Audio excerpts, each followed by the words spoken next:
ले फिर आ गए सब राज्य खुश है। हाँ। सो फाइनली बच्चों हमने अपनी क्वेश्चन आंसर की सीरीज को स्टार्ट कर दिया है, जिसका हमने नाम रखा है दमदार 20 एमसीक्यू। इस सीरीज के अंदर जो ये दमदार 20 है ना, ये वो एमसीक्यू के क्वेश्चन है जो एग्जाम में पूछे जाते हैं अक्सर, और ये काफी रिसर्च बेस्ड करके निकाले गए सिर्फ आप बच्चों के लिए। तो बच्चों लास्ट 8 ईयर से मैं पढ़ा रहा हूँ ऑफलाइन, और अब तो फिलहाल ऑनलाइन पढ़ा रहा हूँ। तो मैं अपने एक्सपीरियंस के बदौलत ही ये आपसे कह रहा हूँ कि इनसे बाहर आपका कुछ भी नहीं आने वाला। ये जो आपकी सीरीज है वो चैप्टर वाइज चलेगी। आज हम कर रहे हैं अपना 12th क्लास पॉलिटिकल साइंस का चैप्टर नंबर 1, जिसका नाम है शीट युद्ध का दौर, कोल्ड वॉर एरा। तो बच्चों आप अपना सपोर्ट बनाए रखेगा, वीडियो को अभी से लाइक एंड शेयर कर दीजिएगा ताकि हमारा ऐसी हौसला बना रहे। और साथ ही बच्चों मैं चाहता हूं कि आप रजिस्टर, कॉपी, पेन जो लेके बैठना है वो बैठिए, क्योंकि इन्हीं क्वेश्चन आंसर में कुछ एक्स्ट्रा क्वेश्चन भी निकलेंगे जो कि आपको काफी हेल्प करेंगे। और कुछ क्वेश्चन भी पूछे गए हैं तो उनका आंसर आपको कमेंट में जरूर देना है। साथ ही पीडीएफ के रिगार्डिंग आप हमारा टेलीग्राम ग्रुप ज्वाइन करना बिल्कुल ना भूलेगा, क्योंकि जो ये पीडीएफ नोट्स होंगे वहीं पर ही अपलोड कराए जाएंगे। ठीक है, तो चलिए बच्चों आज की इस वीडियो को हम शुरू करते हैं। My name is Shahrukh Saifi and welcome to our YouTube channel Quick prep.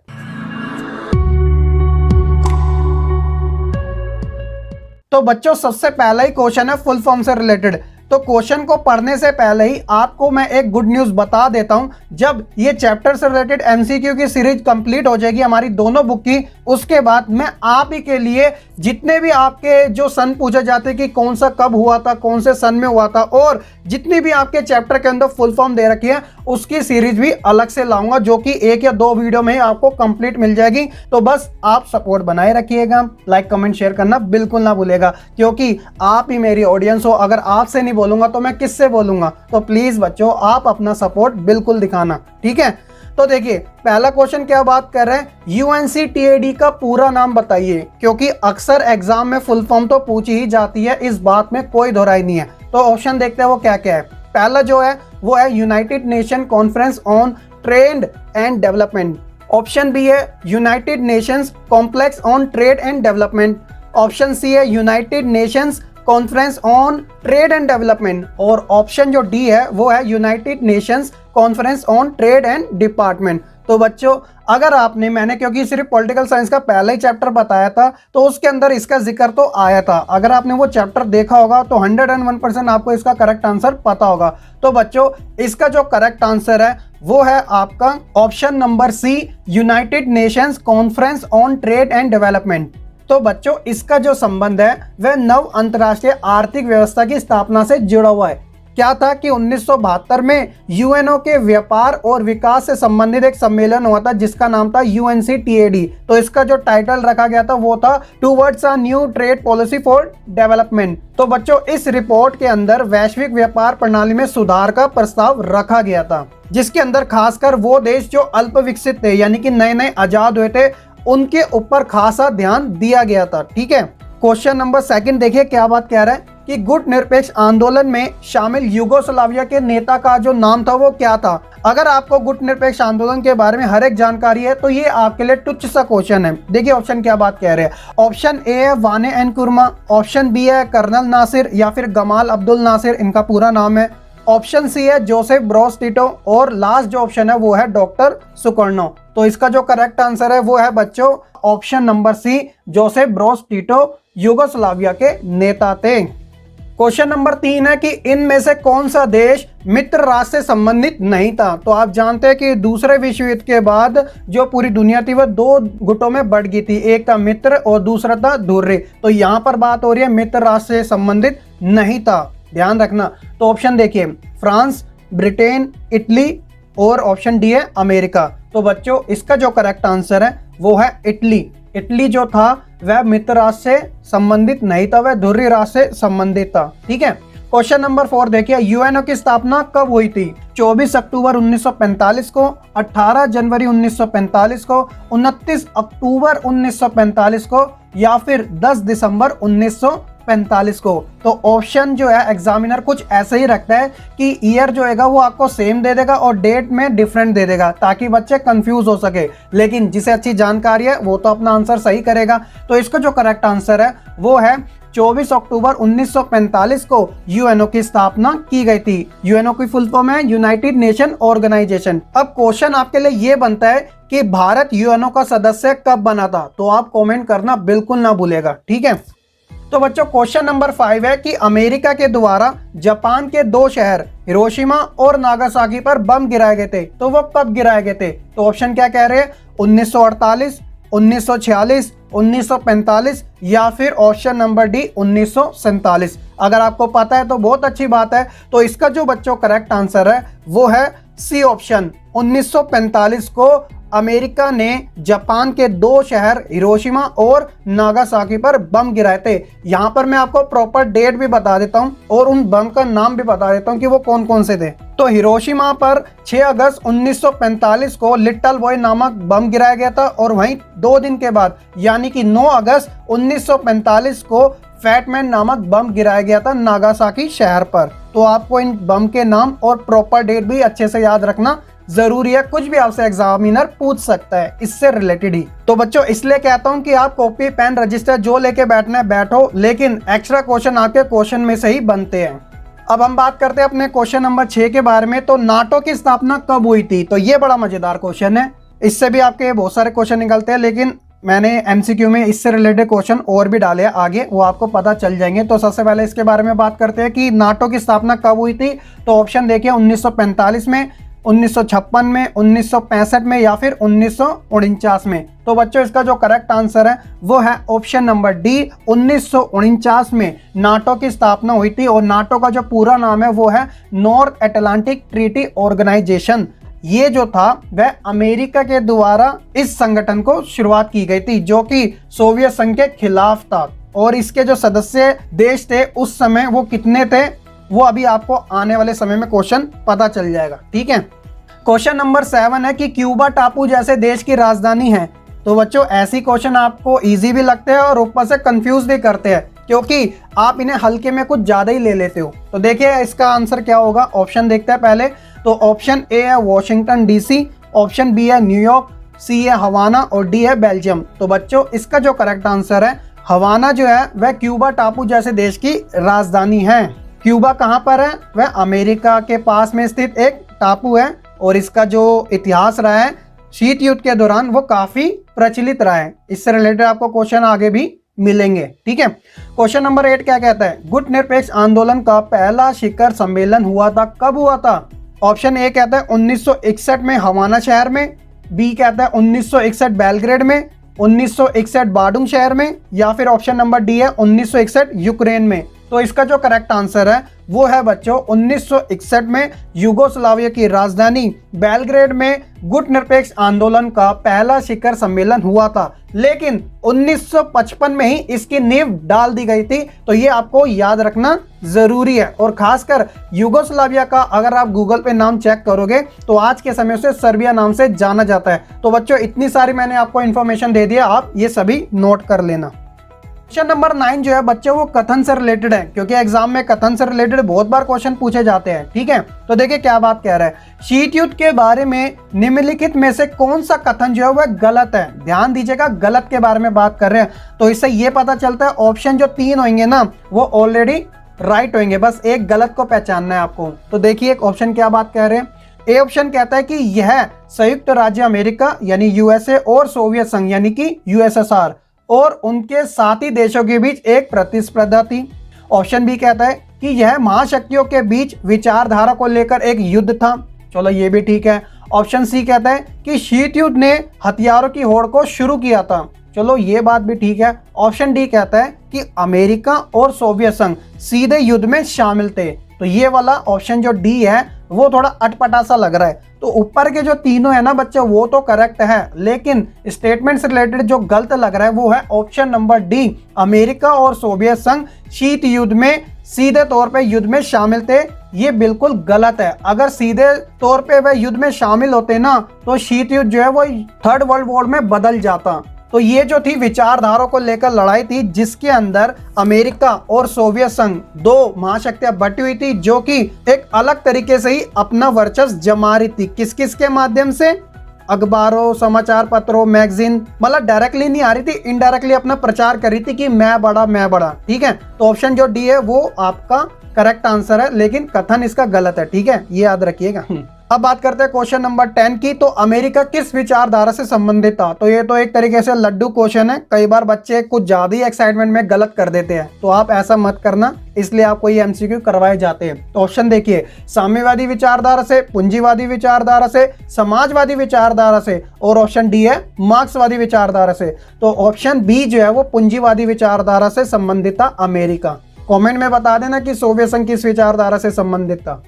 अब आया है एक मजेदार क्वेश्चन। अक्सर बच्चे ऐसे क्वेश्चनों में कंफ्यूज हो जाते हैं और जब उन्हें इसका सही आंसर नहीं पता चल पाता तो वह तुक्का मार के आ जाते हैं। तो आपको बिल्कुल भी गलती नहीं करनी है, ध्यान से समझना है, टाइम भी ज्यादा खर्च नहीं करना है। देखिए क्या बात कह रहे हैं, तो सही मिलान करनी है आपको गुट निरपेक्ष आंदोलन संस्थापक सदस्यों के नाम से संबंधित। तो यहाँ पर आप देखिए, तो सबसे पहले इनके संस्थापक नेता के नाम और उनसे संबंधित देश, यानी कि कौन से नेता किस देश से संबंधित है, ये आपको मिलान करना है। ठीक है, तो यहाँ पर ऑप्शन देखिए, पंडित जवाहरलाल नेहरू जो कि भारत से, गमाल अब्दुल नासिर जो कि यूगोस्लाविया से, सुकर्णो जो कि मिस्र से, जोसेफ ब्रोज टिटो जो कि इंडोनेशिया से। तो ये जो है एक ऑर्डर दिया गया है, आपको सही मिलान करना है कि कौन से नेता किस देश से संबंधित था। ठीक है, तो ऑप्शन क्या कह रहे हैं, ये आपके सामने ऑप्शन है सारे के सारे, जिसके अंदर ऑप्शन जो पहला ए है ना, पहले का फर्स्ट भाग, वो सभी में कॉमन है, क्योंकि हर बच्चा जानता है कि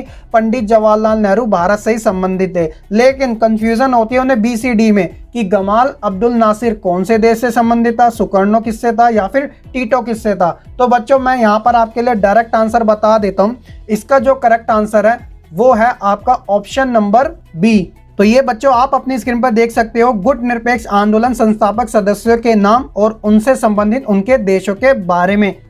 क्वेश्चन नंबर 12 देखिए क्या कह रहा है बच्चों कि ध्रुवीय राष्ट्र से संबंधित देश है। अभी हमने ऊपर पहले ही जान लिया था, मित्र राष्ट्र से संबंधित एक क्वेश्चन भी आया था, अब आया ये ध्रुवीय राष्ट्र से संबंधित। तो पहले एक बार ऑप्शन देख लेते हैं। ऑप्शन ए क्या कह रहा है, अमेरिका, फ्रांस और जर्मनी। बी कहता है जर्मनी, इटली और सोवियत संघ। सी कहता है ब्रिटेन, जर्मनी और फ्रांस। और डी कहता है जापान, जर्मनी और इटली। तो बच्चों आप जानते हो कि दूसरे विश्व युद्ध के बाद पूरा जो विश्व था वह दो गुटों में बढ़ गया था, मित्र और ध्रुवीय राष्ट्र से संबंधित। तो यहाँ पर क्वेश्चन जो है वो ध्रुवीय राष्ट्र से है, तो इसका जो करेक्ट आंसर है वो है option number D, Japan, Germany और इटली जो थे वह ध्रुवीय राष्ट्र से संबंधित थे, और जबकि मित्र राष्ट्र से संबंधित अमेरिका, सोवियत संघ, फ्रांस और ब्रिटेन था।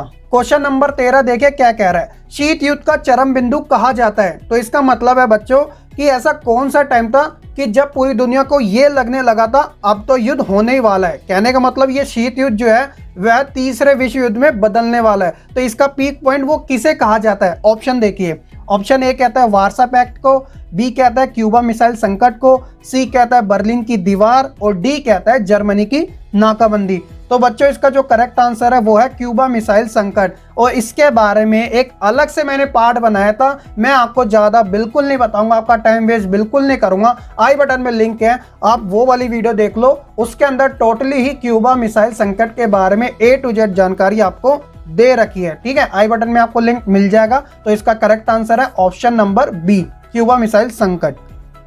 क्वेश्चन नंबर 14 देखिए क्या कह रहा है, दूसरे विश्व युद्ध का समय काल था। तो ये तो काफी लड्डू सा क्वेश्चन है, फिर भी ऑप्शन देखते हैं। 1939 से 1944, 1939 से 1945, 1914 से 1918, और ऑप्शन डी है 1956 से 1961। तो बच्चों इसका जो करेक्ट आंसर है वो है आपका ऑप्शन नंबर बी, 1939 से लेकर 1945 के बीच में। ठीक है, और ये जो ऑप्शन नंबर सी है ना 1914 से 18, ये आपका प्रथम विश्व युद्ध से संबंधित समय काल है। तो आप जानकारी इसकी जरूर रखना। क्वेश्चन नंबर 15 के बारे में देखिए क्या बात की जा रही है, नाटो की स्थापना के समय शामिल कुल सदस्य देशों की संख्या थी, कितनी थी जब नाटो की स्थापना हुई थी। अभी हमने ऊपर क्वेश्चन पढ़ा था ना कि नाटो की स्थापना सन 1949 में हुई थी, तब इसके सदस्य देशों की जो संख्या थी, ऑप्शन देख लेते हैं पहले, 12, 10, 15 या फिर 30। तो इसका जो करेक्ट आंसर है वो है बच्चों ऑप्शन नंबर ए, 12 देश थे उस समय जब नाटो की स्थापना की गई थी। अगर मैं वर्तमान की बात करूं ना नाटो में, तो टोटल 30 कंट्रियां हो चुकी है अब तक नाटो के अंदर। आप मुझे कमेंट करके बताइएगा कि वो 12 जो कंट्रियां थी वो कौन कौन सी थी। ये मैंने आपसे पहले भी क्वेश्चन पूछा था जब मैंने आपको चैप्टर नंबर 1 शीत युद्ध के बारे में पढ़ाया था। तो देखते हैं कितने बच्चे सही इसका आंसर दे पाते। क्वेश्चन नंबर 16 देखिए क्या बात कह रहा है बच्चों। वार्सा पैक्ट का नेतृत्व कर रहा था, कौन कर रहा था? ऑप्शन देखिए, पश्चिमी संगठन, पूर्वी संगठन, ए और बी दोनों ही, यानी पश्चिमी और पूर्वी दोनों ही। ऑप्शन नंबर डी है इनमें से कोई नहीं, नन ऑफ द अबव। इसका जो करेक्ट आंसर है वो है ऑप्शन नंबर बी, पूर्वी संगठन। तो पूर्वी संगठन नेतृत्व कर रहा था वार्सा पैक्ट का। ये कब बनाया गया था? 1955 में। इसके जो लीडर जो कंट्री थी वो यूएसएसआर थी, यानी सोवियत संघ था। और बच्चों इसकी जो शुरुआत थी ना वह नाटो को देख के ही हुई थी। कहने का मतलब गुटबाजी चल रही थी ना उस समय, तो नाटो का जो समर्थन कर रहा था यानी नेतृत्व कर रहा था वो अमेरिका कर रहा था। तो उसी की देख रेख में सोवियत संघ भी कहाँ पीछे रहने वाला था, उसने भी 1955 में वार्सा पैक्ट कर लिया। क्वेश्चन नंबर 17 देखिए क्या कह रहा है। तो START जिसे स्टार्ट कहा जाता है इसका संबंध है, फिर से एक फुल फॉर्म आ गई, एक बार देख लेते हैं ऑप्शन। तो पहला जो है वो है strategic arms reduction treaty 1, B है स्टैटिक्स आर्म्स रिडक्शन ट्रीटी 1 और सी है स्ट्रॉन्ग आर्म्स रिडक्शन ट्रीटी 1 और ऑप्शन जो डी है वो है आपका स्ट्रेटेजिक एक्शन रिडक्शन ट्रीटी 1। तो बच्चों इसका जो करेक्ट आंसर है वो है आपका option number A, strategic arms reduction treaty 1। तो ये जो था ये सोवियत संघ और अमेरिका के बीच में एक संधि हुई थी जो कि 31 जुलाई 1991 में की गई थी। जिस समय अमेरिका के जो राष्ट्रपति थे ना उनका नाम था जॉर्ज बुश सीनियर और वहीं सोवियत संघ का जो नेतृत्व कर रहे थे वो थे गोर्बाचोव। तो ये जो हस्ताक्षर किए गए थे ना उस समय जो हथियार जो काफी चलन में थे तो उनके ऊपर प्रतिबंध लगाने की, उन्हें कम करने के ऊपर ये संधि की गई थी। तो आप याद रखिएगा इसके बारे में। क्वेश्चन नंबर 18 देखिए क्या बात कह रहा है। निम्न में से कौन सा कथन जो है वह गुट निरपेक्ष आंदोलन के उद्देश्य पर प्रकाश नहीं डालता? तो ये बच्चों आपका पहला क्वेश्चन है जिसे आपको कमेंट के अंदर कंपलसरी लिखना जरूरी है, इसलिए इसका आंसर मैं नहीं दूंगा, आप मुझे कमेंट करके देना। ऑप्शन मैं आपके लिए बता देता हूं। तो ऑप्शन ए कह रहा है उपनिवेशवाद से मुक्त हुए देशों को स्वतंत्र नीति अपनाने में समर्थ बनाना। बी कहता है कि किसी भी सैन्य संगठन में शामिल होने से इंकार करना। सी जो है वो है वैश्विक मामलों में तटस्थता, इसका मतलब होता है अलगाव की नीति को अपनाना। ऑप्शन डी है वैश्विक आर्थिक असमानता की समाप्ति पर ध्यान केंद्रित करना। तो ये आपका कमेंट में आंसर मिलना जरूरी है आप बच्चों से, ठीक है। 19वां क्वेश्चन क्या कह रहा है कि शीत युद्ध का अंत हुआ था? तो ये भी एक लड्डू क्वेश्चन है। ऑप्शन देखिए 1990 में, 1991 में, 1992 में या फिर 1989 में। तो इसका जो करेक्ट आंसर है वह है आपका 1991। अक्सर बच्चे 1990 लगा देते हैं, नहीं, 1991 में शीत युद्ध का पूरी तरीके से अंत हो गया था। अमेरिका पूरे विश्व के अंदर एक दुर्व्यता के रूप में आया था और सोवियत संघ जो था वह पूरी तरीके से हार चुका था, ठीक है। तो आप ये याद रखना। लास्ट जो हमारा क्वेश्चन है वो है कि बर्लिन की दीवार कब गिराई गई थी? तो ये भी काफी हॉट क्वेश्चन है, अक्सर एग्जाम में पूछा जाता है। अगर आपको इसका ईयर याद है तो अच्छी बात है। देखिए ऑप्शन क्या कह रहे हैं, 1968 में, 1980 में, 1948 में या फिर 1989 में, ठीक है। तो इसका जो बच्चों करेक्ट आंसर है वो है आपका ऑप्शन नंबर डी, 1989 में बर्लिन की दीवार गिरा दी गई थी। और बच्चों ये यहीं से ही सोवियत संघ का जो था विघटन होता चले गया और पूरे विश्व के अंदर एक वर्चस्व के तौर पर अमेरिका जो था वह एक शक्तिशाली देश के रूप में उभर कर आया था। तो प्यारे बच्चों ये था आपका चैप्टर नंबर 1 शीत युद्ध का दौर से रिलेटेड पहली हमारी क्वेश्चन आंसर की सीरीज, जिसके अंदर हमने टॉप 20 क्वेश्चन के बारे में जिक्र किया जो कि MCQ से रिलेटेड थे। तो बच्चों ये वही क्वेश्चन है जो एग्जाम में 101% पूछे जाते हैं। आप बिल्कुल भी किसी को भी ग्रांटेड मत लेना, चाहे वो लो लेवल का हो, मीडियम लेवल का हो या फिर हार्ड लेवल का हो। हर एक क्वेश्चन आपके लिए जरूरी है क्योंकि अब की बार MCQ की जो वेटेज है वो बढ़ा दी गई है। तो इसलिए आपके लिए ये वाली जो सीरीज है वो काफ़ी हेल्प करेगी आपको एग्जाम में। तो आप अगर चैनल पे नए हैं और अभी तक हमारा चैनल नहीं सब्सक्राइब किया तो बच्चों प्लीज़ सब्सक्राइब करके बेल आइकन दबा लो और साथ ही कमेंट कर दो, लाइक कर दो, शेयर कर दो, क्योंकि आप ही हमारी ऑडियंस है, आप ही से कहा जाता है। आप सपोर्ट करोगे तो ऐसा लगेगा हाँ वाकई में बच्चों को काफ़ी ज़्यादा नीड है इन चीज़ों की। तो बच्चों हम आपके लिए ऐसे ही डेडिकेशन के साथ वीडियो बनाते रहेंगे, सीरीज को डालते रहेंगे, ताकि आपका ज़्यादा से ज़्यादा प्रॉफिट हो सके, एग्जाम में आप ज़्यादा से ज़्यादा नंबर ला सके अच्छे से कॉन्सेप्ट को समझकर। तो चलिए आज की इस वीडियो में इतना ही। मैं मिलूंगा आपको फिर एक नई वीडियो के साथ। तब तक के लिए आप बच्चे खुश रहे, पढ़ते रहे और ऐसे ही आगे बढ़ते रहे।